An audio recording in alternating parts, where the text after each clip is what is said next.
کا، اور اختیاری کو کیا کہتے ہیں؟ چوائس کا۔ اللہ اس کے چوائس کرو، دکان پر جاؤ کپڑا خریدنے کے لیے، تمہیں وائٹ چاہیے یا بلیک چاہیے، تمہیں موٹا چاہیے یا پتلا چاہیے، ہوٹل پر جاؤ تمہیں کون سا کھانا چاہیے، حلال خوب چوائس کرو حلال چیزوں میں۔ لیکن جہاں اللہ اس کے رسول کا فرمان آ گیا، اب تمہیں چوائس کا اختیار نہیں ہے۔ وَمَا كَانَ لِمُؤْمِنٍ وَلَا مُؤْمِنَةٍ، نہیں ہے کسی مومن کو یا کسی مومنہ عورت کو کہ اللہ اس کے رسول فیصلہ کر دیں تو آپ کے فیصلے کے قبول کرنے یا نہ قبول کرنے کا اختیار اللہ نے نہیں دیا ہے۔ یہ نبی کا مقام ہے، یہ نبی کا مرتبہ ہے۔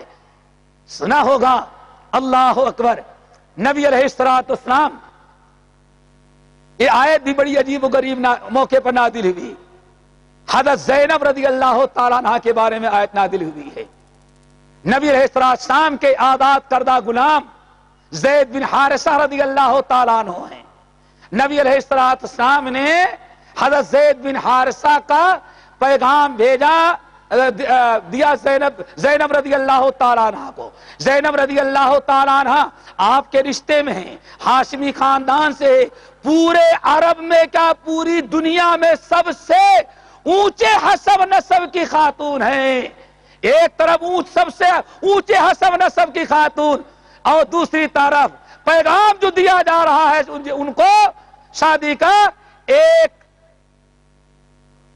غلام تو نہیں تھے، آزاد تھے، لیکن غلامی کا دھبا پچھلی زندگی میں لگ چکا تھا۔ غلام تھے، اللہ کے رسول نے آزاد کیا تھا، لیکن غلامی کا دھبا ان کے دامن پر تھا۔ کوئی یہ کہہ سکتا تھا زید کل تک تو غلام تھا، نعوذ باللہ من ذالک۔ آپ نے فرمایا یا زینب، زینب زید سے تمہاری نکاح کر دیا جائے، شادی کر دی جائے۔ حضرت زینب انکار تو نہ کی، لیکن دل نہیں چاہتا تھا کہ ایسے انسان سے شادی کریں جو اولا تو ہمارے قوم کا نہیں، خاندان کا نہیں، قبیلے کا نہیں، نمبر دو ہمارے معیار کا نہیں ہے۔ کیوں؟ آزاد کردہ غلام جائز تو ہے، لیکن غلامی کا دھبا دامن پر لگا ہوا ہے۔ انکار تو نہ کی، انکار نہیں کیا، بس معاملہ وہی چوائس کا آیا۔ کس کا؟ یا دعنی یا رسول اللہ حتی اوامر نفسی۔ انکار تو نہ کی، انکار نہیں کر سکتی تھی، بس اتنا کہا یا رسول اللہ دعنی حتی اوامر نفسی، برائے مہربانی آپ کا پیغام میں نے سن لیا، آپ مجھے مہلت دے دیں، ہمیں سوچنے کا سمجھنے کا موقع دیں، تاکہ میں اپنے آپ کو اس نکاح کے رشتے کے لیے تیار کر سکوں۔ حضرت زینب کہتی اللہ کی قسم، میں نے نبی علیہ السلام نے پیغام دیا اور میں نے یہ ادھر کر کے بھی چند ہی قدم گئی تھی، اتنے میں جبرائیل امین یہ سورہ احزاب کی آیت لے کر کے پہنچ گئے۔ کیا آیت ہے؟ وَمَا كَانَ لِمُؤْمِنٍ وَلَا مُؤْمِنَةٍ إِذَا قَضَى اللَّهُ وَرَسُولُهُ أَن يَكُونَ لَهُمُ الْخِيَرَةُ مِنْ أَمْرِهِمْ۔ کسی مومن اور مومنہ عورت کو اللہ اس کے رسول کے فرائے اور اللہ اس کے رسول کے فیصلے کے بعد قبول کرنے یا نہ قبول کرنے کا کوئی اختیار باقی نہیں رہتا۔ یہ آخری نبی کا مقام اور مرتبہ ہے۔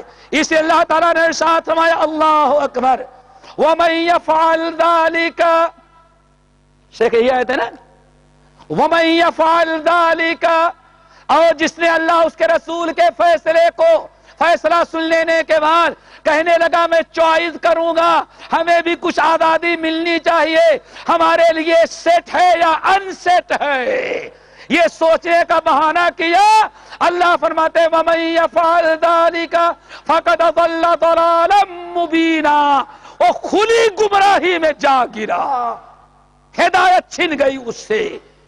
اللہ تعالیٰ سے دعا کرو یہ زمانہ جو چوائس کا آیا ہوا ہے، اللہ اس نظریے سے ہم تمام ساتھیوں کو محفوظ کر لے۔ ہاں اللہ اکبر، ہمیں آزادی چاہیے، ہمیں آزادی چاہیے، آزادی چاہیے۔ ارے بھائی کون سی آزادی چاہیے؟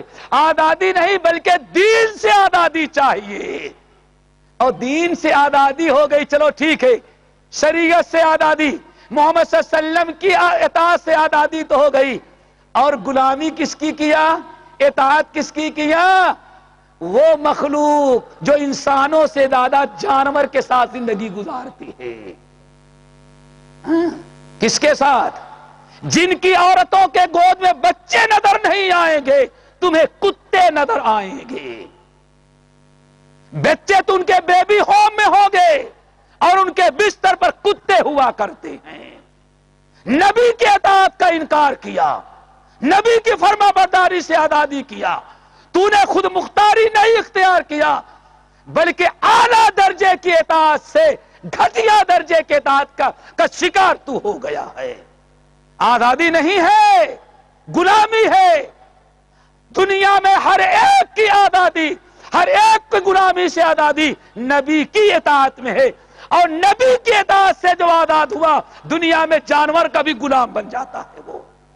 اسی لیے آزادی نہیں، شریعت کی پابندی کرو۔ نمبر 8، آخری چیز، میرے خیال سے ٹائم ختم ہو رہا ہے۔ نمبر 9، اب 10ویں نہیں بیان کریں گے انشاءاللہ، پھر کبھی موقع ملا 10ویں بیان کر دیں گے۔ نمبر 9، اللہ اکبر، اللہ اس کے رسول کا حکم، نبی کا حکم آ جائے، نبی کا فرمان آ جائے، کتاب اللہ سنت رسول آ گیا، اور نبی نے فیصلہ کر دیا، اور کتاب و سنت سامنے آ گئی، تو یہ بھی کسی انسان کو اختیار نہیں کہ اب وہ کسی اور کے پاس جائے۔ صاحب انہوں نے تو فیصلہ سنا دیا، لیکن آپ کی کیا رائے ہے؟ اللہ فرماتے خبردار، انما کان قول المؤمنین اذا دعوا الى اللہ ورسولہ لیحکم بینہم ان یقولوا سمعنا واطعنا۔ مومنوں کا طریقہ کیا؟ سمعنا واطعنا۔ اللہ فرماتے ہیں یہی فلاح اور کامیاب ہونے والے لوگ ہیں۔ اللہ اکبر۔ ہمیں امام شافعی رحمۃ اللہ علیہ، اللہ ہمارے ان بزرگوں کی قبر کو نوروں سے بھرے، امام شافعی رحمۃ اللہ علیہ سے کسی نے کہا حضرت یہ حدیث آپ نے سنی ہے؟ کہا کہ ہاں سنی ہے۔ امام شافعی رحمۃ اللہ نے پوری حدیث پڑھ کر کے سنا دیا، ٹھیک ہے، حدیث سن لیا۔ حدیث سن لینے کے بعد پوچھنے والے نے کہا حضرت شافعی یہ حدیث تو آپ نے بیان کر دیا، کیا آپ کا عمل بھی اس حدیث پر ہوگا؟ آپ عمل بھی کرتے ہیں؟ اللہ اکبر۔ امام شافعی غصے سے لال پیلے ہو گئے، غضب کی کوئی انتہا نہیں۔ اس شخص کو کہا ہے بے ایمان، کیا تو نے مجھے کسی گرجے سے نکلتے ہوئے دیکھ کر کے تو نے مجھے عیسائی سمجھا؟ کسی مندر سے نکلتے ہوئے تو نے مجھے ہندو سمجھا؟ کسی یہودی کے عبادت خانے سے نکلتے ہوئے کیا تو نے شافعی کو یہودی سمجھا؟ تیری جرات کیسے ہوئی کہ شافعی سے حدیث پوچھتا ہے، اور پھر حدیث سن لینے کے بعد کہتا ہے آپ عمل بھی کرتے ہیں؟ ارے بے ایمان، وہ مسلمان کیسا ہے کہ جو حدیث بیان کرے اس پر عمل نہ کرے؟ نبی کی حدیث آ جانے کے بعد نبی کی اطاعت واجب ہو جاتی ہے، اب ادھر ادھر بھاگنے کا اختیار بھی اللہ تعالیٰ ختم کر دیتا ہے۔ یہ ہم نے چند باتیں کہی ہیں، اگلی بات لمبی ہو گئی، وقت ہمیں اور کم دیا گیا تھا۔